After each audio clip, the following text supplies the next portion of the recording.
la dernière scène de la vie de tout le monde. Le jour où tout devait s'arrêter, personne ne le savait encore. Le matin s'était levé comme un autre, baignant la ville d'une lumière pâle.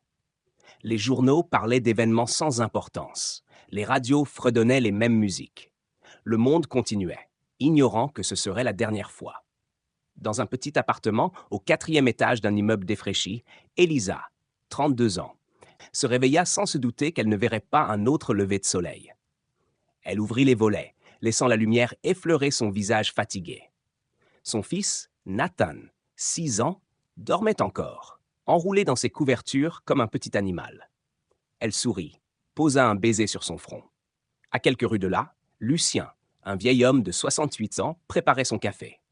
Il habitait seul depuis la mort de sa femme et ne parlait plus qu'aux oiseaux sur son balcon. Ce matin-là, il leur lança quelques miettes et leur murmura « Vous êtes toujours là, hein ?» Dans un studio encombré d'écrans et de câbles, Amir, un jeune programmeur de 27 ans, fixait son ordinateur sans vraiment voir ce qui était affiché. Il était censé travailler, mais il errait sur Internet, cherchant sans le savoir une réponse à une question qu'il n'osait pas poser. Partout dans la ville, des milliers de gens vivaient cette dernière journée sans s'en rendre compte. Puis, à 14h43, quelque chose changea. Un frisson traversa l'air. Un silence étrange s'installa, comme si le monde retenait son souffle.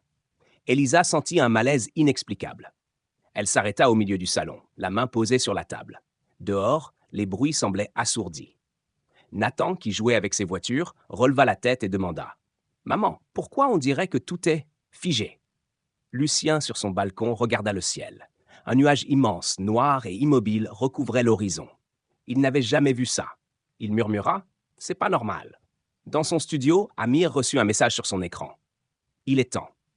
Puis l'électricité s'éteignit. Partout, la même chose se produisit. Les téléphones cessèrent de sonner, les moteurs calèrent, les feux de circulation s'éteignirent. Les gens sortirent dans les rues, inquiets. Personne ne comprenait. Puis, à 15h07, le ciel devint blanc. Pas une lumière aveuglante, juste blanc. Comme si quelqu'un avait effacé le monde. Les gens s'arrêtèrent net. Certains crièrent, d'autres tombèrent à genoux. Elisa serra Nathan contre elle. « Ne regarde pas, mon cœur. » Lucien, sur son balcon, lâcha son verre de café. Il se sentit soudain très jeune, comme si tous ses souvenirs lui revenaient en un éclair. Amir, seul dans l'obscurité de son studio, comprit enfin. Ce n'était pas un accident. Ce n'était pas une catastrophe. C'était un rideau qui tombait. Le monde entier était une scène.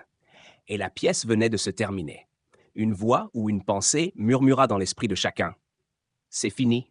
Vous pouvez partir maintenant. » Une immense paix envahit chaque être vivant. Pas de douleur, pas de peur. Juste la certitude que tout ce qui devait être vécu avait été vécu. Elisa posa son front contre celui de Nathan et ferma les yeux. Lucien sourit une dernière fois, pensant à sa femme. Amir soupira, soulagé. Puis tout disparut. Un dernier souffle, un dernier regard, un dernier instant, et plus rien. Le silence. L'histoire de tout le monde venait de s'achever.